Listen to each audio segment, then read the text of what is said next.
La artritis reumatoide es una enfermedad inflamatoria crónica de naturaleza autoinmune.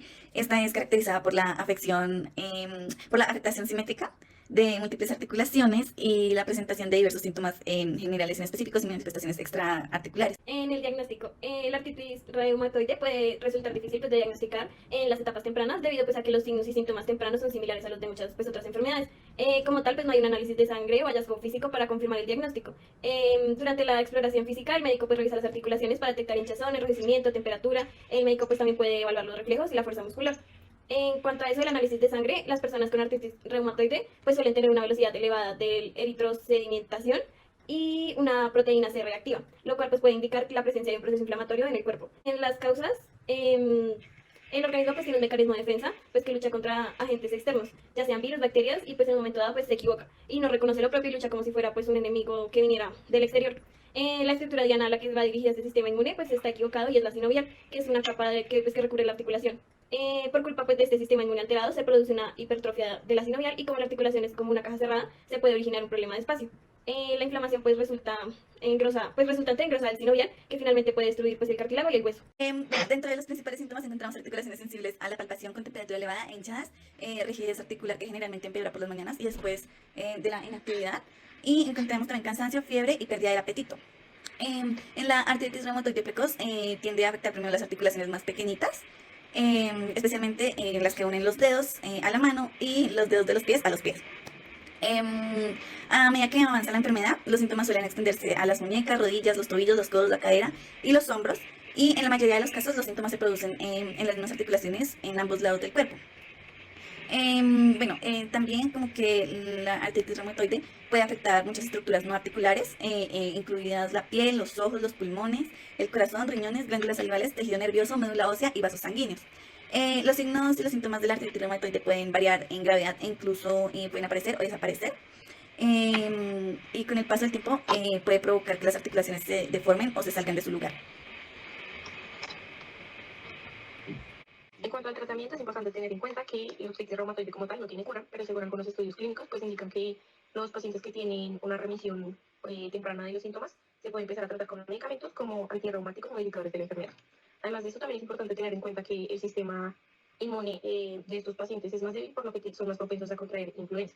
Además de esto, se tienen que tratar en casos muy extremos como la neumonía. Se basa en el uso de fármacos que inhiban la respuesta inmune. Esto ya es dependiendo, digamos, que el estado de la gravedad y la expresión de esta. Principalmente son agentes biológicos inhibitorios y antirreumáticos. Además de esto, también se indica mucho para los pacientes que tienen una enfermedad ya más avanzada, enseñarles terapias tales como las que se muestran en En cuanto a la inmunopatogenia, en la artritis reumatoide intervienen pues, diversos factores, ya sean hormonales, genéticos, ambientales e inmunológicos, los cuales contribuyen al desarrollo de una inflamación crónica de la membrana sinovial. En los mecanismos inmunopatológicos son complejos y en ellos intervienen la inmunidad congénita, que son pues, citocinas, complementos y receptores toll-like. Y la inmunidad adquirida con la participación de las células presentadoras de antígenos, los linfocitos T y los linfocitos B. También este se divide en tres fases. Que una fase pues, que es de iniciación por efecto de la inmunidad congénita, una fase de inflamación de la membrana sinovial en la que pues, participa sobre todo la inmunidad adquirida y por último una fase de destrucción articular secundaria a la acción de las citoquinas. En cuanto a la respuesta, es importante tener en cuenta que los pacientes inmunosuprimidos por enfermedad o en tratamiento tienen una respuesta disminuida a las vacunas. También se plantea que estos deberían tener una dosis mayor o incluso una dosis adicional y luego hacer una evaluación serológica de los anticuerpos. Pues la artritis forma parte de un conjunto de enfermedades que se llaman autoinmunes. En esta pues, se han identificado mecanismos pues, adicionales de control que actúan en los órganos periféricos. Estos mecanismos se han clasificado pues, bajo el nombre de tolerancia periférica y pues, a diferencia de la tolerancia central, los mecanismos de tolerancia periférica actúan durante toda la vida del individuo y lo hacen pues, sobre poblaciones de linfocitos maduros completamente desarrolladas. Dentro de los mecanismos involucrados en la tolerancia periférica se encuentran la anergia, la inmunoginorancia, la delecional periférica y las células T reguladoras. Las células T reguladoras pueblan los órganos linfoides secundarios y los tejidos periféricos y los sitios de inflamación, en donde pues, disminuyen la activación de estas células T, las células NK, las células dendríticas y las células B. Y a través de estos mecanismos, pues poco conocidos e induciendo pues, tolerancia inmunológica, hay una notable disminución en las poblaciones de células T reguladoras y de efectos funcionales. Y también se han reportado pues, un gran número de enfermedades autoinmunes, incluyendo la artritis reumatoide. Las vacunas contra la influenza hacen que los anticuerpos se desarrollen en el cuerpo aproximadamente 2 semanas después de la vacunación. Estos anticuerpos brindan protección contra la infección por los virus incluidos en la vacuna. Lógicamente, una persona que adquiere este virus de gripe estacional va a transmitirlo durante unos 7 días, empezando el día anterior a presentar las sintomatologías. Se nos presentan para esto 3 tipos de vacuna: la vacuna inactiva contra influenza, la vacuna contra la influenza atenuada en virus vivo y la vacuna recombinada contra la influenza.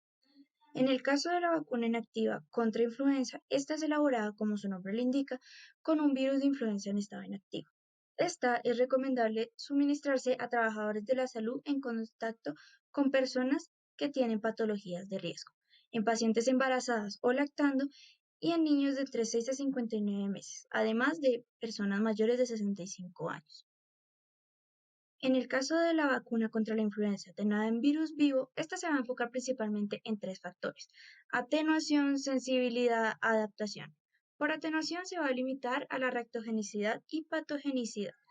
Por sensibilidad se va a limitar a la reproducción del virus en las vías respiratorias inferiores mediadas por un factor térmico.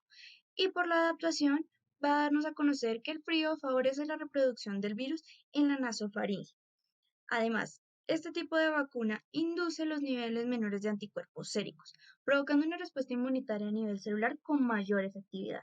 La magnitud de este efecto se diferencia notablemente entre los adultos y los niños, siendo niños de entre 6 meses a 9 años, en ellos se detecta un incremento significativo en el interferón específico de la influenza A, el cual nos va a producir células TCD4 y TCD8 entre los niños después de recibir esta vacuna, pero no va a presentarse esto en los niños después de recibir la vacuna inactiva contra la influenza. En el caso de los adultos entre 22 y 49 años, este grupo de adultos no se observa ningún incremento significativo en los parámetros después de haberse recibido cualquiera de estas 2 vacunas, siendo esta la vacuna inactiva contra influenza o la vacuna contra la influenza atenuada en virus vivo. En el caso de la vacuna recombinada contra la influenza, esta no tiene mucha información. El tratamiento para la artritis depende de su gravedad, si es crónico o es aguda. Principalmente se trata con fármacos de agentes inhibidores biológicos y antirreumáticos, fármacos antirreumáticos. Estos tienen un mecanismo de acción dependiendo de los fármacos, van a ver una acción diferente. Van a poder provocar una destrucción o pueden interferir en la función o inhibiendo la proliferación de los linfocitos T. Pueden intervenir también en la transcripción de las secreciones o de la síntesis de interleucinas dadas por los linfocitos T, tal como la interleucina 2, 3, 4 e interferón alfa. También de por sí puede reducir la quimiotaxis en cuanto a la regulación de retroalimentación celular y puede provocar alteraciones en la vía de señalización metabólica, bloqueando vía de la fosfolipasada en cuanto a la síntesis de prostaglandinas y en la vía de sinasas de la vía de JAK. Puede unirse específicamente al antígeno CD20 en los linfocitos pre-B y B maduros, inhibiendo la actividad y disminuyendo de manera general su acción. También pueden generar una inhibición en la captación y producción de interferón alfa, donde puede disminuir la proteólisis y la inmunogenicidad. Eso quiere decir que la respuesta inmune va a ser afectada negativamente, evitando que se dé. Para la respuesta dada contra el virus de la influenza en un paciente sano, en la respuesta innata el virus va a ser captado por los receptores tipo TOL8 en el pulmón. El virus va a ser destruido por macrófagos de células dendríticas, generando una tormenta de citoquinas de interleucina 1, 6, 8, interferón gamma y factor de necrosis. También se van a producir proteínas proinflamatorias pulmonares y también la producción de prostaglandinas y quimiosinas. En la inmunidad adaptativa medida por anticuerpos neutralizar el virus es el final principal, evitando que se una al ácido ciálico, que es un metabolito importante para las glicoproteínas y lípidos asociados a carbohidrato, reduciendo la liberación replicativa viral de células infectadas. También es su final, evitando que se proliferen. Y la respuesta inmunecelular va a ser dada por principalmente el linfocito TGLP1 antígeno específico, porque van a producir respuestas proinflamatorias y van a favorecer el daño tisular por las medias citoquinas 12, 2 y factor de necrosis tumoral. Y su vía va a ser medida por células presentadoras de antígeno. Entonces, la vía afectada va a ser aquí, ¿por qué? Porque primero van a haber una inhibición en cuanto a la producción de citoquinas esenciales en la respuesta, y fuera de eso va a ser una inmunosupresión en cuanto a los linfocitos B. Siendo esto la respuesta inmune en cuanto a una respuesta aguda o una etapa aguda de la artritis, va a haber una hiperactividad, puesto que además de que donde no esté desarrollada por completo la patogenicidad y puedan haber vías de respuesta inmune activas, estas van a poder generarse y van a poder generar una respuesta en cuanto a la influenza, mientras que en una respuesta crónica ya tratada va a ser muy difícil de que vaya a poder generar una respuesta. Lo que va a generar es una hiporreactividad crónica y va a generar una hiperreactividad en fase aguda de la artritis reumatoide